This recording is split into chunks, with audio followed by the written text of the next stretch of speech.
तो exercise 7.2 start करने से पहले हम कुछ मेथड ऑफ इंटीग्रेशन देख लेते हैं। सबसे पहला मेथड होता है इंटीग्रेशन बाय सब्स्टिट्यूशन। तो इसको एक एग्जांपल से कर लेते हैं। देखो, पहला मेथड सब्स्टिट्यूशन मेथड। मान लो हमें इंटीग्रेशन करना है साइन क्यूब एक्स का। अब देखो, इसको करने के दो तरीके हैं। एक तो हम अभी बताएंगे मेथड ऑफ सब्स्टिट्यूशन। दूसरा तरीका क्या है कि साइन 3x का फार्मूला लगाएंगे और वहाँ से साइन क्यूब एक्स की वैल्यू निकाल के यहाँ रख देंगे। लेकिन सब्स्टिट्यूशन अगर मेथड से करना है तो इसको हम लोग ऐसे कर सकते हैं, sine square x into sine x d x.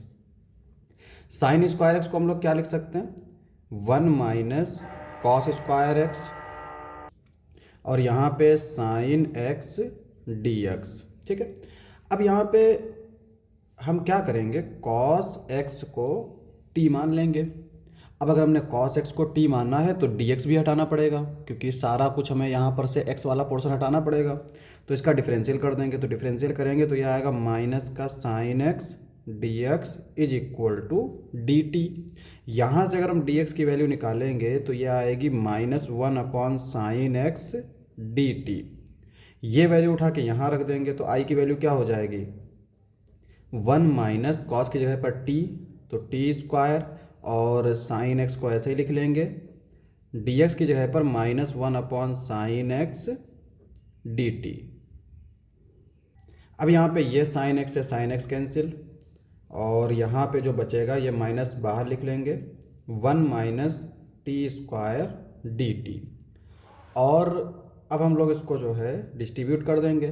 तो ये अंदर जाएगा तो ये माइनस का 1 डी टी माइनस ये minus minus plus t square d t. अब इंटीग्रेशन कर देंगे, 1 का इंटीग्रेशन होगा टी प्लस टी स्क्वायर का इंटीग्रेशन होगा t cube upon 3 plus integration constant C, और टी हमने माना था कॉस टी को, तो ये आ जाएगा माइनस कॉस एक्स, टी माना था कॉस एक्स को, cos cube x upon 3 plus integration constant C. तो इसको हम लोग बोलते हैं सब्स्टिट्यूशन मेथड। सब्स्टिट्यूशन मेथड क्या क्यों बोलते हैं, क्योंकि हम यहाँ पे जो फंक्शन दे रखा होता है उसकी जगह पर एक नया फंक्शन मान लेते हैं और उसको सब्स्टिट्यूट कर देते हैं। अब आते हैं हम लोग दूसरे मेथड पे, इसको बोलते हैं integration using partial method. Partial method क्या होता है, देखो पहले तो हमें पार्शियल फ्रैक्शन में लिखना आना चाहिए। जैसे मान लो हमें ये दे रखा है इस तरह से x माइनस 1, कुछ इस तरह से दे रखा है। तो अगर हम इसको पार्शियल फ्रैक्शन में लिखना चाहें तो इसको हम लोग कुछ इस तरह से लिख लें,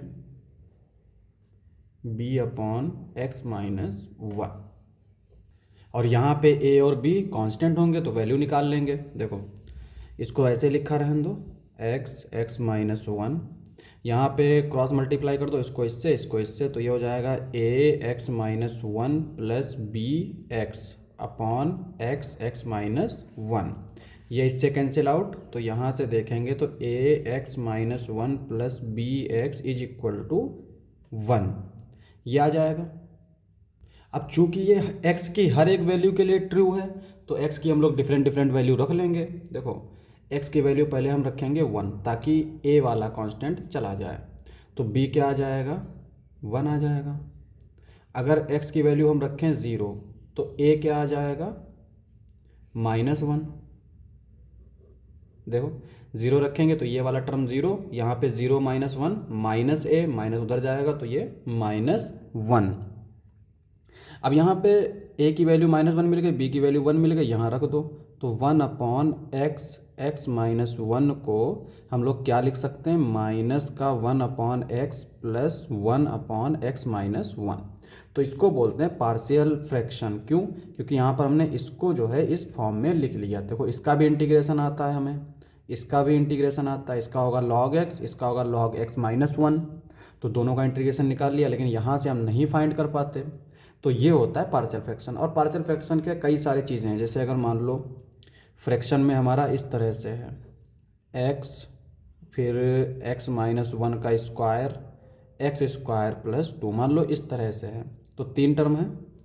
तो इसका मतलब ये जाएगा, देखो ये है हमारा a अपॉन एक्स प्लस एक टर्म बनेगा b upon x minus one का, और एक बनेगा c upon x minus one का होल स्क्वायर प्लस, यहाँ पे चूंकि x square plus to type का है तो ये बनेगा D x plus E upon x square plus to. तो इसका जो पार्शियल फ्रैक्शन होगा वो इस टाइप का दिखेगा। तो बेसिकली हमें ये पता होना चाहिए कि किसको किससे रिप्लेस करना है। तो जैसे कि यहाँ पे अगर वन अपॉन एक्स है तो सीधे ए अपॉन एक्स, अगर one upon x minus a square type का है तो a upon x minus one plus b upon x minus one का होल स्क्वायर, इस तरह से रिप्लेस करेंगे। अगर कुछ क्वाड्रेटिक इक्वेशन टाइप का है, मान लो a square plus b x plus c, तो इसको हम लोग रिप्लेस करेंगे a upon a x plus b upon a x square plus b x plus c, इस तरह से करेंगे। बस यही तरीका है। देखो सिर्फ दो चीज़ें याद रखो, इसको और इसको। देखो यहाँ पे अगर क्यूब हुआ तो a x minus one b upon x minus one का whole square plus c upon x minus one का होल क्यूब। अगर यहाँ पे मान लो क्यूब हुआ तो यहाँ पे a x square plus b x plus c, इस तरह से। तो बेसिकली दो ही तरीके के मिलेंगे अलजेब्रा, और दोनों ही तरीके हमारे सिंपल हैं। बस पावर बढ़ाते चले जाओ, यहाँ पे ऊपर एक कम पावर से कांस्टेंट लगाते चले जाओ। इस तरह से हम लोग पार्शियल फ्रैक्शन में लिख लेते हैं। और उसका भी रीज़न है, जैसे अगर हम इसका इंटीग्रेशन करना चाहें, ठीक है, मान लो यहाँ एक्स ए और बी की वैल्यू हमें मिल गई, तो जब हम इसका डिफरेंशियल करेंगे तो वो इस तरह का होगा, तो यहाँ पे वन अपॉन टी की फॉर्म में आ जाएगा। तो ये होता है पार्शियल फ्रैक्शन। तीसरा मेथड है हमारा integration by parts. Integration by parts, इसका एक एग्जांपल भी कर लेते हैं। जैसे मान लो हमने इंटीग्रेशन ऑफ पार्शियल फ्रैक्शन का पहले एग्जांपल कर लेते हैं। तो हमने मान लो इस तरह से एक वो ले लिया एक्स स्क्वायर प्लस टू। अब इसका हमें इंटीग्रेशन करना है, तो इसको हमें पार्शियल फ्रैक्शन में लिखना पड़ेगा। थोड़ा और समझने के लिए हम यहाँ पर एक टर्म और जोड़ देते हैं, मान लो एक्स भी है यहाँ पे, ठीक है। तो इसका इंटीग्रेशन हम लोग करेंगे तो पहले पार्शियल फ्रैक्शन की फॉर्म में लिखो। तो x x square plus two is equal to a upon x plus b x plus c upon x square plus two. इसको ऐसे ही लिखा रहने दो, क्रॉस मल्टीप्लाई कर दो, यानी एलसीएम ले लो। A x square plus two plus b x plus c, और ये हो जाएगा x upon x x square plus two. ये आ जाएगा a x square plus two plus x b x plus c is equal to one. इससे इसको cancel कर दो। अब यहाँ पे किस तरह से लिख सकते हो इसको, एक्स स्क्वायर के कॉफिशिएंट कौन कौन से, देखो यहाँ पे एक्स स्क्वायर आएगा, यहाँ पे एक्स स्क्वायर आएगा, और नहीं आएंगे, ऐसे लिख लो। और फिर आते हैं एक्स वाले कॉफिशिएंट, तो ये एक्स का तो सी एक्स हो जाएगा। फिर आते हैं कांस्टेंट वाले, तो कांस्टेंट तो ए ही हो जाएगा। इस तरह से ये आ गया। अब यहाँ पे हम लोग इस तरह से लिख सकते हैं, comparing coefficient of x square x and constant.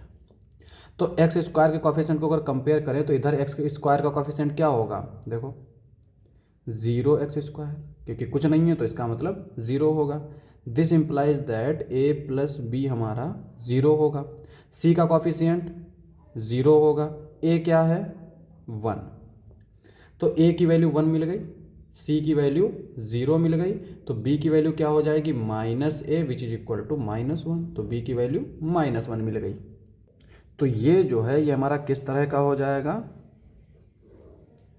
One upon x x square plus two is equal to a की वैल्यू हमारी वन, यानी वन अपॉन एक्स, बी की वैल्यू माइनस वन, तो ये माइनस एक्स, और सी की वैल्यू ज़ीरो, तो ये आ जाएगा एक्स स्क्वायर प्लस टू। अब देखो इसको अगर इंटीग्रेशन लगा दें, क्योंकि हमें इसका इंटीग्रेशन चाहिए है, d x is equal to, इधर इंटीग्रेशन इसका करेंगे वन अपॉन एक्स, यहाँ पे ये तो ज़ीरो हो गया, ये plus minus minus x upon x square plus two d x. अब इसको देखो, ये हमारा लॉग एक्स, यहाँ पे एक्स स्क्वायर प्लस टू को टी मान लेंगे, तो ये हो जाएगा two d x, two x d x is equal to d t, x d x is equal to 1/2 dt। तो यहाँ पे जो है ये आ जाएगा माइनस का 1 चूँकि एक्स स्क्वायर प्लस टी मान लिया, और डी टी एक्स की जगह पर 1/2 dt। तो log x minus 1/2 log t, और t है हमारा x square plus 2 plus constant c। तो ये इस तरह से हमारा पार्शियल फ्रैक्शन का हम लोग इस्तेमाल करते हैं। अब आता है हमारा तीसरा मेथड।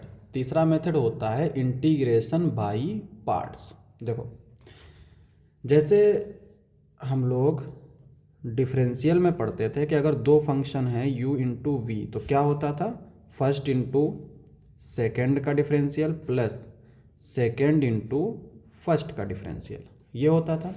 इसी तरह से अगर इंटीग्रेशन है तो इसमें अगर दो फंक्शन है u इंटू वी, तो इसमें इंटीग्रेशन कैसे करते हैं, फर्स्ट इंटू सेकेंड का इंटीग्रेशन माइनस फर्स्ट का डिफरेंशियल सेकेंड का इंटीग्रेशन पूरे का इंटीग्रेशन, ये होता है फार्मूला। ठीक है। अब यहाँ पे जैसे अगर हमें कोई फंक्शन दे रखा है तो उसमें हम फर्स्ट और सेकंड माने किसको, देखो यहाँ पे तो ये होता था कि दोनों ही का डिफरेंशियल होता था, लेकिन यहाँ पे क्या होता है कि एक का डिफरेंशियल होता है, एक का इंटीग्रेशन होता है। तो इसका मतलब ऐसा कोई फंक्शन हमने मान लिया जिसका इंटीग्रेशन हमें पता ही ना हो, उसको हमने अगर सेकंड मान लिया तो फिर तो दिक्कत हो जाएगी। तो इसका मेथड आता है आइलेट से।